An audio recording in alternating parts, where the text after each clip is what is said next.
Hello everyone. Madhya Pradesh और महाराष्ट्र के चुनाव के बाद सबको लगता है अगर महिलाओं को लुभाना है तो उन्हें अधिक पैसे देने की बात कहनी पड़ेगी।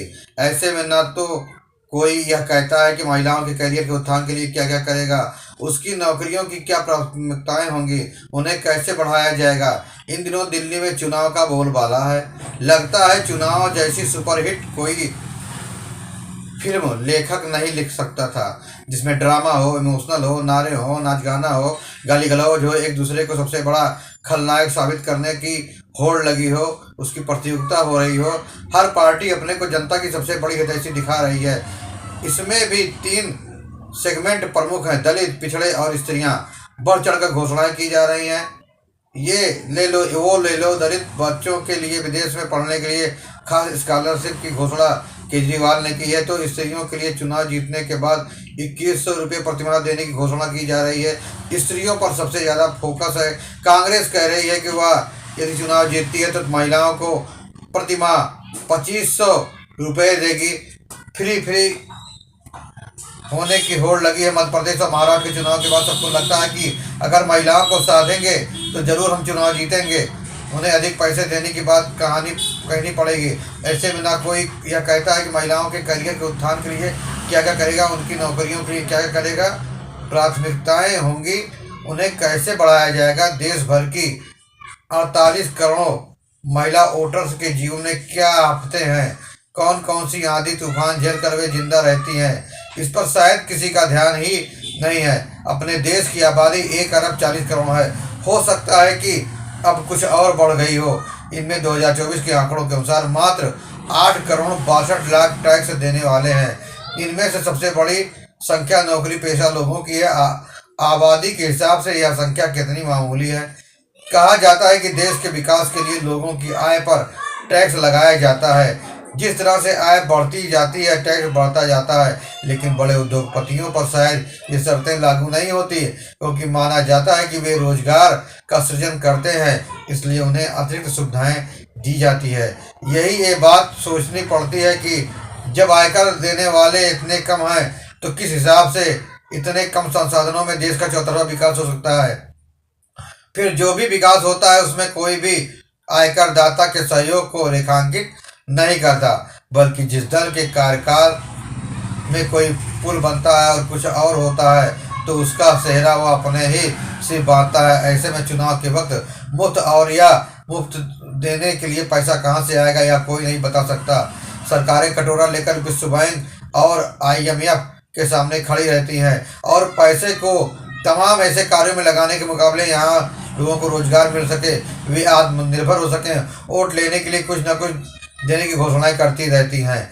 दलों को यह मालूम है कि अपने देश में लोगों का लालच जितना बढ़ाओ वह बढ़ता ही जाता है। यदि आपने 1 रुपया बिना कुछ किए दिया तो कल तक 1.5 रुपया देने की बात नहीं की जाएगी। लोग कहेंगे नया क्या दिया, 1 रुपया पहले से ही मिल रहा है। फिर एक बार जो सुविधा आप किसी को मुफ्त दे दो तो वह अपनी अधिकार समझ लेता है, उसे परंपरा बना लेता है, कभी उसे वापस नहीं लिया जा सकता। यदि कोई दल ऐसा करने की कोशिश करे तो चुनाव में उसकी हार पक्की हो जाती है। अब गांव में बहुत से लोग काम नहीं करना चाहते। उन्हें लगता है सरकार मुफ्त में अनाज दे रही है, तरह तरह की पेंशन मिल रही है, लड़कियों की शादी के लिए पैसा मिल रहा है, तो काम क्यों करें।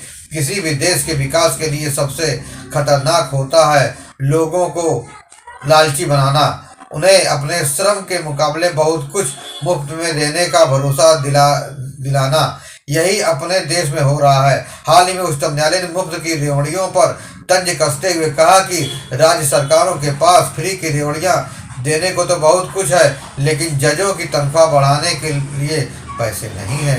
यानी उच्चतम न्यायालय में भी बहुत से न्यायाधीश इसके पक्ष में नहीं है। तब क्यों नहीं इस मुफ्तखोरी को रोका जाता।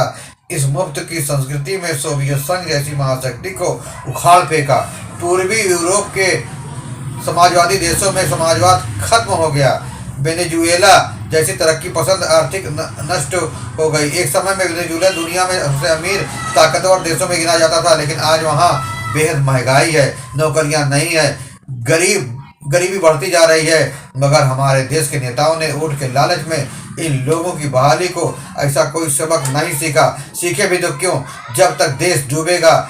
ये तो निकल चुके होंगे हमारे शरीर के अंगों के बारे में। कहा जाता है कि इनका इस्तेमाल करना हम छोड़ देते हैं तो वे धीरे धीरे बीमार हो जाते हैं, प्रकृति उनका विकास बंद कर देती है। यही हाल हमारे मस्तिष्क और हाथ पाँव का है। अगर हम दिमाग का इस्तेमाल कम कर दें तो धीरे धीरे दिमाग कुंद हो जाता है। अगर हम हाथ पैर से काम करना छोड़ दें तो एक दिन वे हमारा साथ छोड़ देते हैं। परिश्रम का भी यही हाल है। अगर आप मेहनत करना बंद कर दें तो एक दिन ऐसा आएगा जब कोई काम नहीं कर पाएंगे, यहाँ तक कि भोजन भी नहीं पचा पाएंगे। तरह तरह से दिए गए लालच ऐसा ही करते हैं। हमारे देश में तो अरसे से यह कहा जाता है कि नौकरी कौन सी अच्छी है। अच्छी नौकरी का मतलब है जिसमें कुछ काम ना करना पड़े, पैसे भरपूर मिले। और पैसे और काम का संबंध न जाने क्यों हमारे यहाँ जोड़ा ही नहीं गया।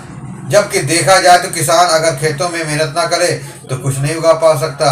नई पीढ़ी के वे लोग जिन्होंने अपने परिवार के लोगों को हाथ तोड़ परिश्रम करते देखा है, उनमें से बहुत से इसलिए काम नहीं करना चाहते हैं। उन्हें लगता है कि जब सरकार सब कुछ यूं ही दे रही है तो काम करने की क्या जरूरत, शरीर को कष्ट देने की क्या जरूरत। बहरहाल मुफ्तखोरी की रेवड़ी चुनाव के दौरान राजनीतिक दलों जो जोड़ियां बांट रहे हैं यह सही नहीं है। सरकार को इसका बजट जुटाने के लिए तमाम पापड़ बेलने पड़ते हैं। फिर मिलेंगे नई जानकारी के साथ, नई खबरों के साथ। तब तक के लिए जय हिंद, वंदे मातरम।